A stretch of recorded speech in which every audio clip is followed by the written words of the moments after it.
All right, let's get to those power rankings, and let's start with last week and where you had teams. I want to talk about the Cowboys because they started at 3. Packers, Chiefs, Rams, Bucks. They've kind of been that way at the top of your power rankings. And if we go now after this weekend of what we saw, the Cowboys go from 3 to 10. The Packers remain where they are at number 1 there. Pete, what do you think about Green Bay continuing to stay at the top for you, securing home field advantage where for the second straight year in the NFC, the path to the Super Bowl goes through Lambeau? They're the best team. Look, and they haven't even had their best guys. That's the amazing thing about this year's run. The offensive line has 4 backups starting, and Rodgers makes it work. They've run the ball behind that offensive line. And on defense, Darius Smith hasn't been there. Jair Alexander hasn't been there. They're all coming back. They look like they're going to get Bakhtiari back at left tackle. He's one of the better left tackles in the league when he's on the field. And so I think that's a tribute to, Aaron Rodgers, but Matt LaFleur. He doesn't get the due he deserves as a coach. This guy's done a phenomenal job. And there was talk a couple years ago, and I remember this. They said, oh, Matt LaFleur and Aaron Rodgers, they're not getting along, and there's going to be problems.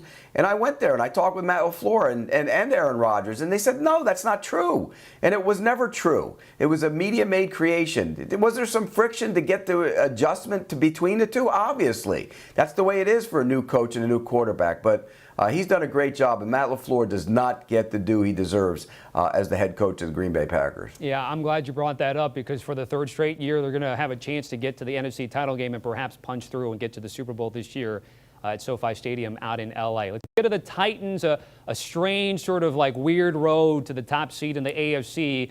We continue to talk about this team. No Derrick Henry, of course, but, Pete, you still have them ranked below Kansas City and Buffalo at the moment. That's based on their ability to throw the football in crunch time, and I think that's going to be ultimately what does them in the postseason. I think Buffalo can do it. They can throw it around with Josh Allen, and Kansas City can do it with Patrick Mahomes. There are still questions about whether the Tennessee Titans can do it when they need to do it with Ryan Tannehill. Now, having said all that, they might not need to do it. If they get Derrick Henry back, they are a physically impose-your-will team who wants to hit you in the mouth and run the ball down your throat and play good defense, and that's what they've become. And that's what they are. That's what they've become. Even without Derrick Henry, the other guys have picked up the slack and run the football. So I am nothing but admiration for what Mike Vrabel does, and he's in the conversation for Coach of the Year. They've played more players than any team in the league this year, and I think more players than any team in a non-strike year. That's how much they've had to deal with, and here they are with the number 1 seed. They were 8-2 a while ago, and people said, oh, number 1 seed. Then they kind of went on a little bit of a lull, and here they are back in the number 1 seed. That's a tribute to their toughness and a tribute to Mike Vrabel as a coach. All right, again, 4, 5, 6, Buffalo, KC, then Tennessee. All the way up to number 2 behind the Packers are the Rams. They gutted one out, got that win. However, what's the level of concern for you, Pete, when it comes to Matthew Stafford and his play recently? Well, we'll know more about that this week against the 49ers, who they've struggled with in their career. Not him. He's only been there for 1 game, but they did lose that game. But they've struggled. Sean McVay has struggled against Kyle Shanahan. So we'll know more about that. It was a tough circumstance, I think, for the Ravens the past couple weeks. You go out on the road, play a game, go back home, play a game on the road, early start in Baltimore. It was tough. But he's not playing well. I mean, the interception that Chuck Clark returned for a touchdown was a basic throw. I mean, he's got to see him. That's elementary quarterbacking right there. He's got to sit there and see that safety sitting in the hole, and he didn't see him. So I don't think he's playing that well. I think after this week, we'll get a better idea where the Rams are in terms of Matt Stafford and their offense. All right, Pete, let's end with this. Sunday Night Football, we know, of course, the Packers, Rodgers, Devontae Adams. No Kirk Cousins in this game, out with COVID, so okay. That's fine. A lot of people saying, why aren't we seeing Kellen Mond? Instead, it was Sean Mannion after the game. Mike Zimmer talked about this, of course, with Minnesota already being eliminated from the postseason.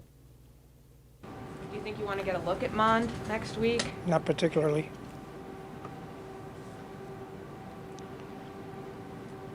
Why don't you go get a look at him? I see him every day. Pete, you know Zim pretty well. What do you make of that?